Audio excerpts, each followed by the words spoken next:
नमस्कार. आज आणखीन एक नवीन आख्यान मार्केटमध्ये झालं असं आपण म्हणूया. आज मार्केट चांगलंच तेजीत होतं.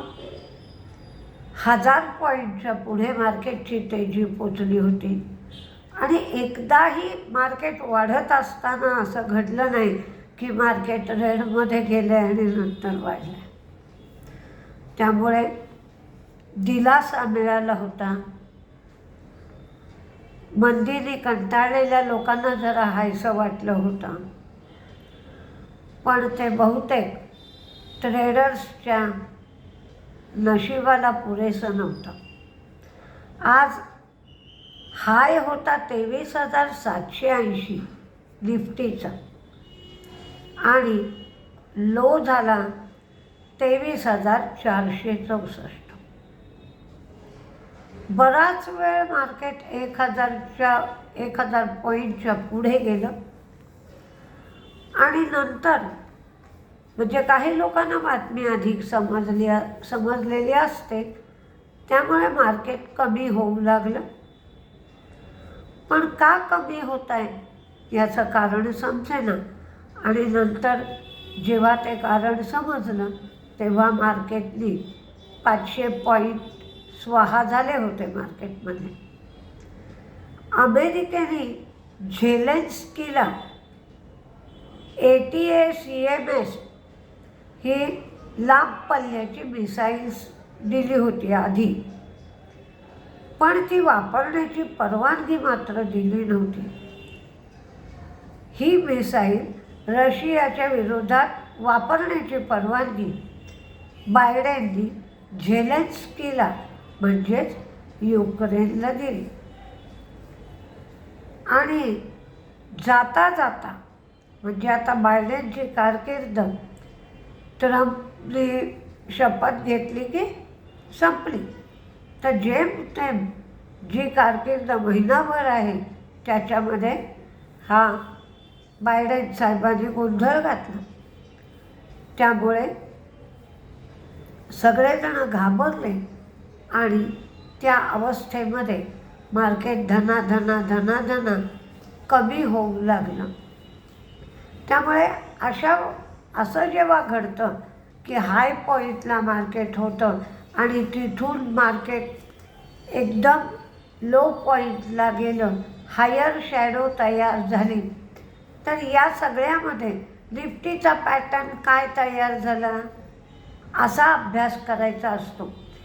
जो आपल्याला वेगळा दिवस मिळतो एखादा, त्यावेळेला त्या निफ्टीच्या पॅटर्नचा अभ्यास करून तो कुठेतरी वहीत लिहून ठेवायचा आणि त्या पॅटर्नचा स्क्रीनशॉट आपल्या अभ्यासासाठी घेऊन ठेवायचा असतो. आज आणखीन सकाळच्या याच्यात सांगितलं होतं मी, पण डिटेल खुलासा केला नव्हता. सरकारी कंपन्यांच्या शेअरच्या संबंधात डिव्हिडंड, बायबॅक, बोनस याचे नियम बदललेत. पण ते नियम मला सकाळी मिळाले नव्हते तुम्हाला सांगण्यासाठी. ते नियम मी आत्ता सांगते आहे. बाकी तुम्ही सरकारी कंपन्यांकडे लक्ष द्या असं सकाळच्या व्हिडिओमध्ये मी सांगितलं होतं. नेट प्रॉफिटच्या 30% किंवा नेटवर्थच्या 4% यापैकी जी किंमत जास्त असेल तो डिव्हिडंड तुम्हाला द्यावा लागेल. NBFCने मात्र प्रॉफिट आफ्टर टॅक्स म्हणजे पॅट, त्या पॅटच्या 30% डिव्हिडंड दिला पाहिजे. आधीच्या 6 महिन्यामध्ये सातत्याने बुक व्हॅल्यूपेक्षा शेअरची किंमत जर कमी होत असेल आणि कंपनीची नेटवर्थ किमान 3000 कोटी आणि 1500 कोटीपेक्षा जास्त कॅश आणि बँक बॅलन्स असेल तरच अशा सरकारी कंपन्या बायबॅकचा विचार करू शकतात.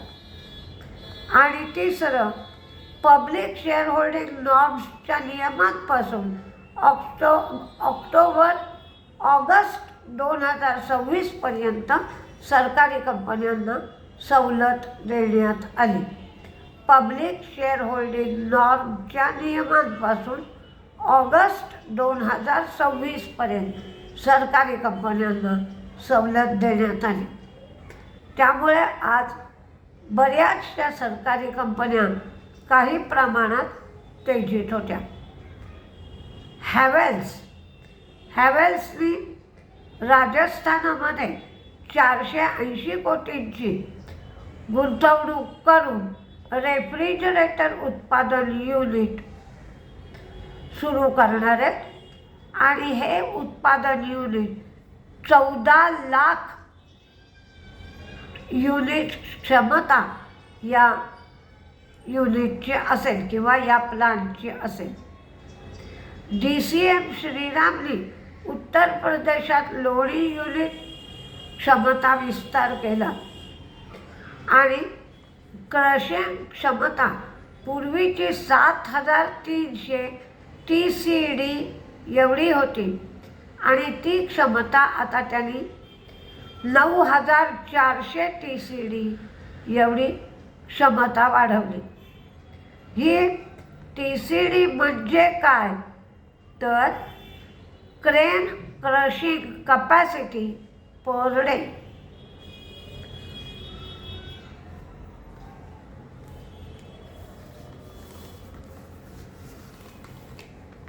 त्याचप्रमाणे PM-E-ड्राईव्ह याच्या अंतर्गत इलेक्ट्रिक 3 व्हीलरसाठी जादा रक्कम ॲलोकेट करण्यात आली. त्यामुळे इलेक्ट्रिक 3 व्हीलरला पुन्हा सबसिडी सुरू झाली. याचा फायदा बजाज ऑटो, अतुल ऑटो आणि TVS मोटर यांना मिळणार असल्यामुळे हे तिन्ही शेअर तेजीत होते.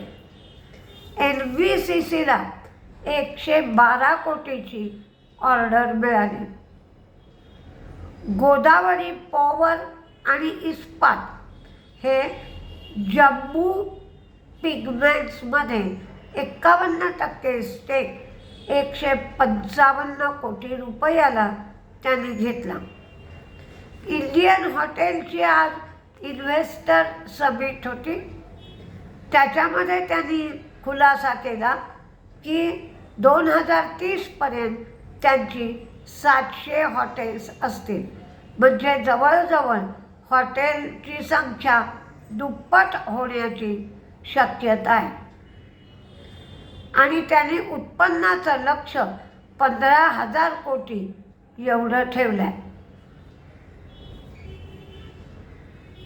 सूर्या रोशनीने एकास एक बोनस दिलेला आहे आणि 2.5 रुपये म्हणजे 2 रुपये 50 पैसे एवढा डिव्हिडंड पण दिला आहे आणि त्याची रेकॉर्ड डेट 29 नोव्हेंबर अशी ठेवली आहे.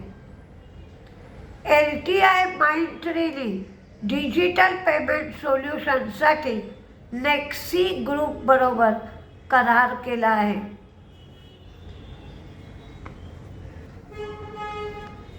आणि ते युरोपियन पे टेक प्रोव्हायडर आहे हा नेक्सी ग्रुप. आता advanced towed artillery gun system याच्यासाठी भारत फोर्जनी संरक्षण मंत्रालयाबरोबर करार केला आहे. ग्रासिमच्या कर्नाटकमधील बिर्ला ओपस या युनिटमध्ये ग्रासिमने कामकाज सुरू केलं आहे. नेस्ले $280 कोटी एवढं कॉस्ट कटिंग करण्याची योजना नेस्लेने आखली आहे. मेटा ही कंपनी CCIने केलेल्या 2013 कोटींच्या दंडाविरुद्ध अपील करणार आहे. भारती ग्लोबलनी भारती एंटरप्राइजेसचा आर्म आहे हा भारती ग्लोबल.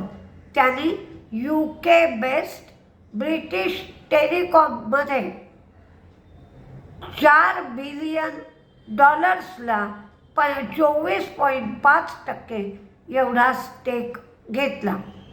हा स्टेक घेतला भारती ग्लोबलने. भारती ग्लोबल ही भारती एंटरप्राइजेसचा आर्म आहे आणि स्टेक घेतला ब्रिटिश टेलिकॉममध्ये.